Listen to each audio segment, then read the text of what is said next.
Today, I'm gonna explain a mind-blowing science fiction series from Black Mirror Season 4 called Black Museum. In the middle of nowhere, while waiting for her car to be charged, Niche comes across a building named Black Museum, which keeps all authentic criminological artifacts. It's supposed to open at 11 a.m., but then she is approached by the museum owner, Rollo Haynes, who explains that the place is not for the faint-hearted and offers to give her a tour, as she is the first visitor today.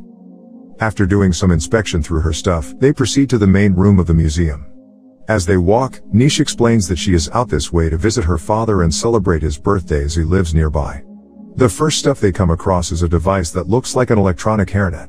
Haynes starts to tell the story about the stuff and a little bit about his background. He was a neuroscientist for St. Juniper, a university hospital in New York which offers free health care for people in exchange for being allowed to be a test subject to their experimental treatment.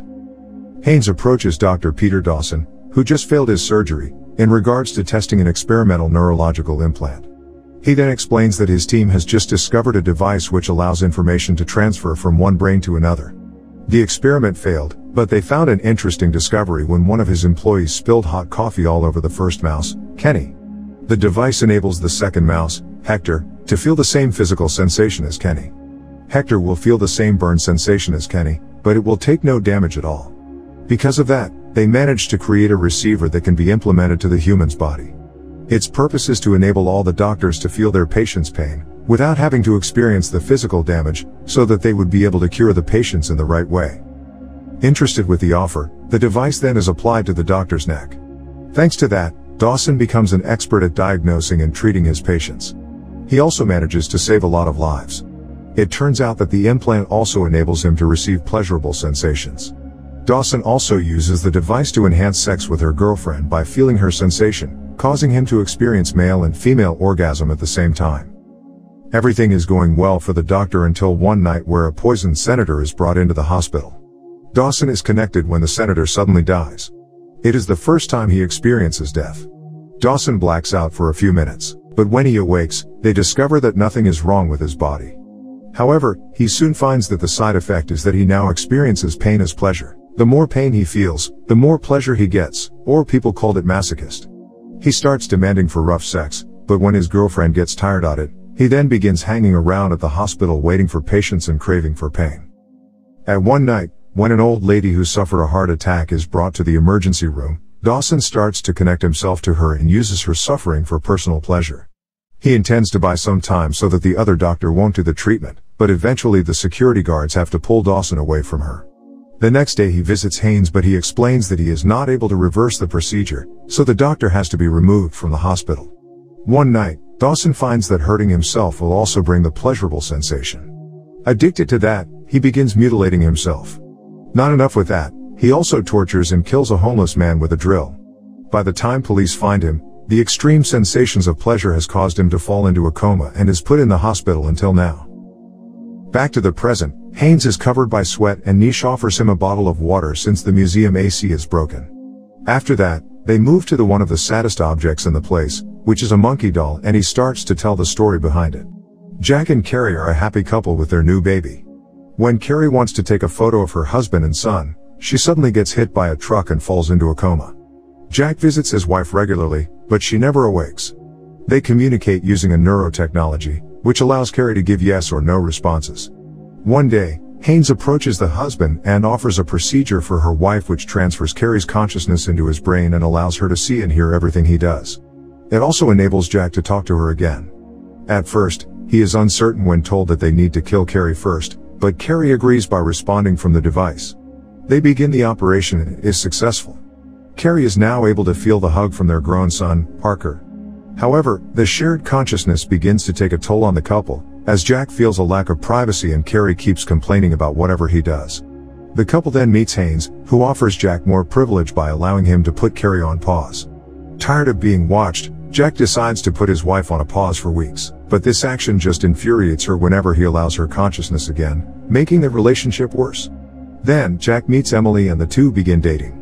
Not happy with Carrie disturbing their relationship, they meet Haynes and Emily forces him to transfer Carrie's consciousness out of him completely. Deleting the consciousness means death for Carrie, so Haynes suggests transferring her into a monkey doll with a camera, which is then given to their son, Parker. Unfortunately, the doll can only speak two phrases: "Monkey loves you" and "Monkey needs a hug." Carrie is furious and keeps spamming the button, but Emily threatens to delete her completely if she does not behave. As Parker grows up, he eventually gets bored with the doll and abandons it, with Carrie trapped inside it. In the present, Haynes claims that he was fired because of that invention as it is perceived inhuman and illegal. He also reveals that Carrie is still inside the monkey doll since it is illegal to delete her. They then move to the prime exhibit of the museum, which is a dismal hologram projection of Clayton Lee, killer of a lady named Denise Stockley. The idea behind this is to transfer the consciousness of people on the death row, so Haynes approaches Clayton and persuades him to sign over the rights, which allows him to use his post-death consciousness in exchange for money to support the killer's family. Clayton's wife is worried at first, but he assures that the amount of money she will receive will be enough to fund their kids. After his execution, Haynes manages to resurrect Clayton, but as a hologram inside the museum. He sets Clayton up in an execution display, in which the visitors could pull a lever to make Clayton scream as he feels the agony of being electrocuted without killing him. The visitors will also be rewarded a keychain souvenir, displaying a copy of Clayton screaming in agony.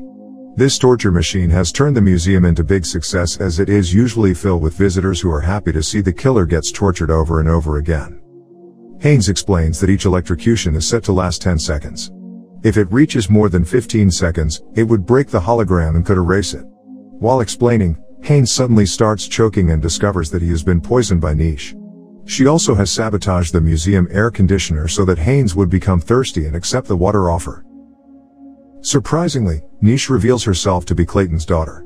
She then claims that his father is actually innocent and there have been several actions done to support his father, but it never works as the state never cares.